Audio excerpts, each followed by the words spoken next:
What is good, guys? This is the last minute predictions for UFC Vegas 93.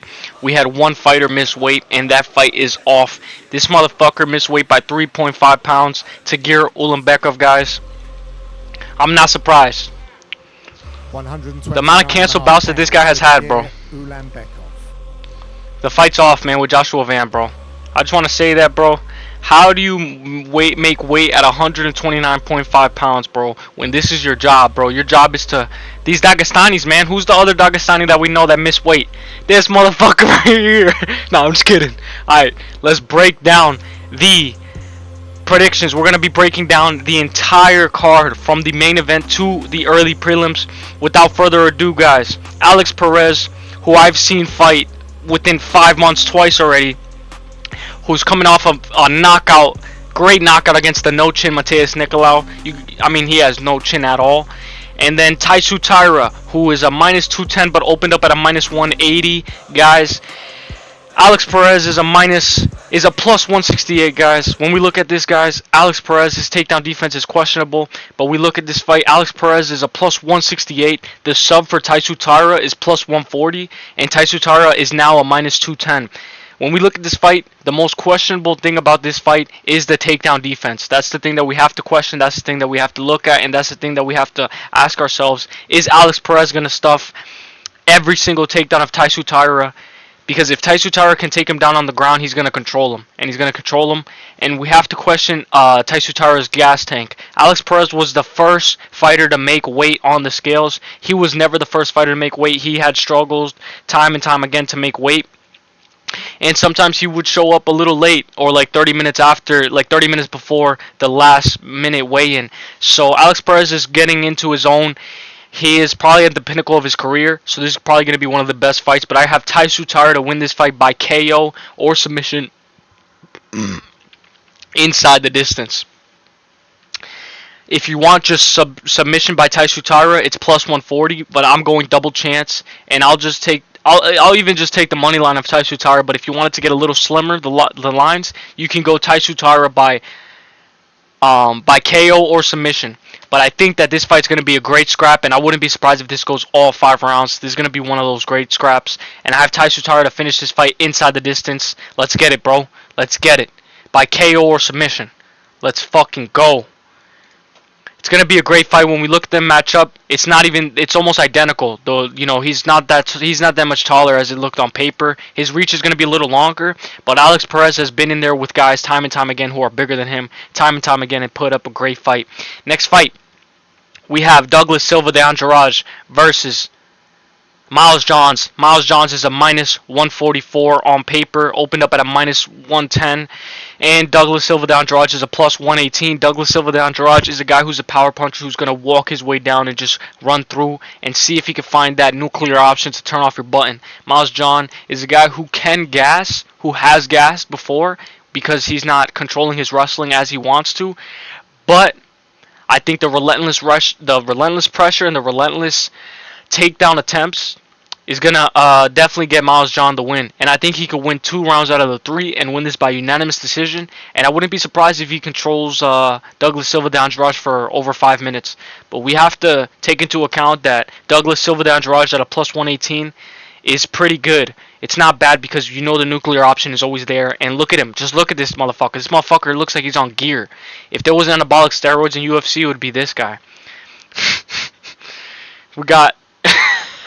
Bro, this motherfucker looks like a fucking guy who's gonna fucking go to jail or something. Alright, next fight. Timmy Cuamba versus Lucas Almeida, featherweight, 3 rounds. Timmy Cuamba is a minus 192. Lucas Almeida is a plus 154. When we look at this fight, guys, what do you guys think? You guys look at Timmy Cuamba, who is the smaller fighter. Lucas Almeida is one of, the best dogs on the entire card.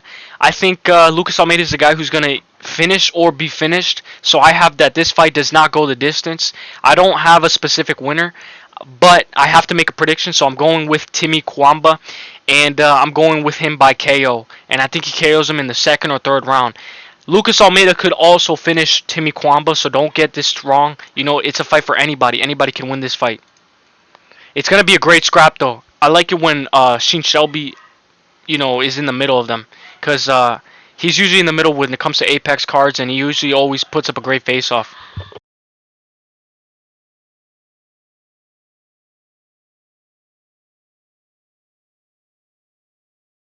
Garrett Armfield versus Brady Hiestand, guys. When we look at this fight, guys, it's Brady versus Garrett Armfield, guys. It's one of those fights where it's a wrestler versus striker, and Garrett Armfield is a better striker all around. He has knockouts in the UFC. Brady Hiestand is fairly new to the UFC, but I have to admit that I think that this fight doesn't go the distance either. And opening odds, plus 156 for Brady Hiestand, minus 194 for Garrett Armfield. When we look at Garrett Armfield at a minus 194, I will take that any day because he has notable wins over Brad Katona. And Brad Katona was recently just beat Jesse Butler. And he put up a great performance against Jesse Butler and controlled him for all 3 rounds. And if a guy like Brad Katona loses to Garrett Armfield, it shows Garrett Armfield's pretty elite for the UFC in the bantamweight division. Give me Garrett Armfield to finish this fight inside the distance. I'm gonna go second round. I'm gonna go second round inside the distance. It's gonna be a great fight, guys, and I'll take the minus 194 money line any day. But I'll take that over fight does not go the distance. I'll take Garrett Armfield. I've trusted him, guys, and I use him as a parlay piece. Right here, I don't know, bro. How the fuck did this guy make weight, but Tatsuro Ulanbekov couldn't make weight? This motherfucker's 6'1", 6'1" at flyweight, 125 pounds, and he made weight. What the fuck? And Tatsuro Ulanbekov couldn't make weight? Also, Almabaev is 5'4" versus a 6'1" guy. This is going to be interesting. Almabaev opened up at a minus 460 or 400, and now he's a minus 650. Bro, that's over $200 where he went up. Because that's what I do. 460, 560, 660. I just, I use it by, I say that $100 is minus 100, minus 200. So he went minus 200, up minus 200. This guy grew massively as a favorite. A lot of people expect him to finish this fight inside the distance, but I have him to. And let's look at the other side. He's a minus 650, and his opponent's a plus 440, bro. Give me Almabaev to win this money line. A lot of people have submission, a lot of people have KO, but I just don't know. His submission game is really good, but sometimes he can tend to grapple to a decision. So I'd rather just take him as a parlay piece and give me the minus 660, minus 650. Give me that with Garrett Armfield, and I'll take that as a parlay piece. I'm going Almabaev to win this by unanimous decision, but I know he can finish him, and the rear naked choke can be there. But I just think that Jose Johnson's going to show a little bit of good submission defense, and I think that this goes all 15 minutes. It's going to be a great fight. Give me Almabaev to win this by unanimous decision, 29-28, 30-27. Next fight, we got Josh Quinlan versus Adam Fugitt. When we look at these guys, bro, just look at them, guys. Just look at them. Like, bro, I was like, bro, who even are these guys? That's what I said. I was like, who are these guys? But without further ado, let's open the odds. Josh Quinlan minus 128. Adam Fugitt plus 104. Adam Fugitt is plus 104. My first prediction video, I had Adam Fugitt. A lot of people have Josh Quinlan by KO. I know Adam Fugitt is a plus 104. Josh Quinlan is growing as the favorite, minus 128. But guys, give me Adam Fugitt. I know Adam Fugitt is questionable, and his game itself is questionable, and we question whether Adam Fugitt's going to show up or not. But I'll take Adam Fugitt. I know this is not one of my most confident picks. My least confident pick on the entire card. But I just think one of the dogs is going to win on this card. And if there's a guy like Josh Quinlan, it's an even fight, give me Adam Fugitt, guys. I know Josh Quinlan's very good, and he can KO Adam Fugitt. But if you want, you could take Josh Quinlan by KO. It's more likely. But I'm going to take the dog, and I'm going to take Adam Fugitt to wrestle through adversity and grind his way to the top. And I think that he can also box too. So give me Adam Fugitt to win this by unanimous decision. It might even be so controversial and split. I wouldn't be surprised if this is closer than anybody else expected. Just look at the odds. The odds speak for itself. We have Jimmy Flick versus Nate Maness. Jimmy Flick opens up at a plus 410. Nate Maness is a minus 590, guys. I have Nate Maness to win this. And I'd have the under 2.5. I have the under 2.5 for this fight. I think Nate Maness can finish Jimmy Flick, but I wouldn't be surprised if Jimmy Flick tries to throw up a couple of submission attempts, and he tries to get Nate Maness stuck in them. And it ends up being a striking battle. Nate Maness is going to want to strike, but If he drops Jimmy Flick, he has to be careful following him to the ground because of the submission attempts. I have inside the distance, Nate Maness to finish this fight inside the distance. Let's go. I don't know what round it will be, but I just have this under 2.5. So, may the best man win and give me Nate Maness at a minus 590. Massive favorite, bro. Massive favorite. That's why you got to make the odds a little bit slimmer. We have Carli Judice at a plus 138 versus Gabriella Fernandes at a minus 170. Gabriella Fernandes is she's very questionable, but as a favorite, you know, she's not that I'm not that confident in her at a minus 170. Carli Judice has a record of like 3-1. She's not that good either.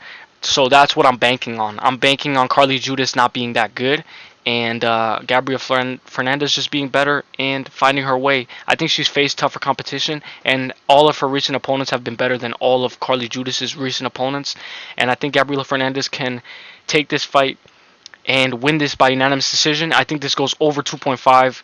I'm not sure, that might be a minus 400, but if you want to take somebody, I'll take Gabriella Fernandes. But with the women fights, guys, I always go over 2.5. It's better, you feel safer, and you're not on the edge of your seat, you know, biting your nails with a split decision, you know, like Tabitha Ricci and Tecia Torres. Jeka Saragih versus Westin Wilson. Westin Wilson is a plus 270. Jeka is a minus 355, guys. I'm going to go Jeka, and I'm going to go to win this fight by unanimous decision. Actually, no. I'm going by KO. I'm going for him to KO Westin Wilson. Westin Wilson has been KO'd. He loves getting KO'd. He's been KO'd time and time again in the past. And I think Jeka's going to find the chin in this featherweight bout. And I think he's going to KO him round 2 or round 3. Finish inside the distance. I have double chance Jeka to win by KO or on points. And I love that piece because it's on FanDuel. And that's one of the best pieces. Because if he doesn't end up KOing him, you're not stuck, you know, where he has to finish the guy. Then we have, so I'm taking Jeka at a minus 355 to beat Westin Wilson at a plus 270.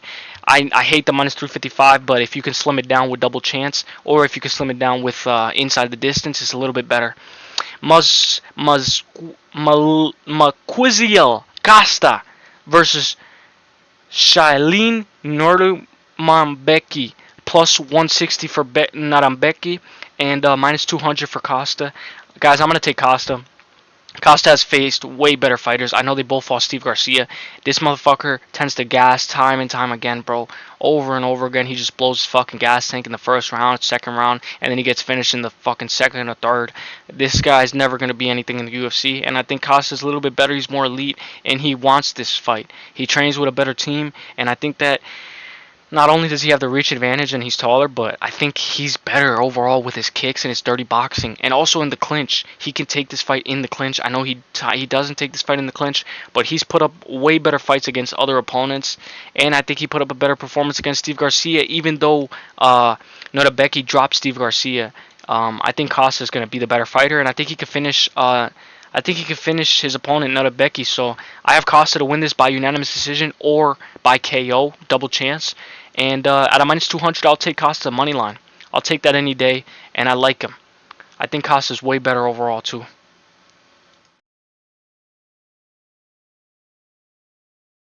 And the opening prelim, Josephine Knudsen versus Juliana Palastri. Juliana Palastri is a plus 168. Josephine Knudsen is Josephine Knudsen is a minus 210. We look at these ladies fight, guys, with woman MMA, you never know. But this is my most confident woman MMA pick. I'm actually more confident in Josephine Knudsen than I am in Gabriella Fernandes. Josephine Knudsen is undefeated. She is facing a fighter who is a little bit on the skid. I don't want to say she's on the decline, but she's more on the decline than she is on the pinnacle of her career. And I'm going to take Josephine Knudsen to win this by unanimous decision at a minus 210 to beat Julia Palastri at a plus 168 and to win by unanimous decision 29-28, 30-27, 29-28. Guys, if you guys like the video, put the over 2.5 for Josephine Knudsen versus Juliana Palastri. That's going to hit.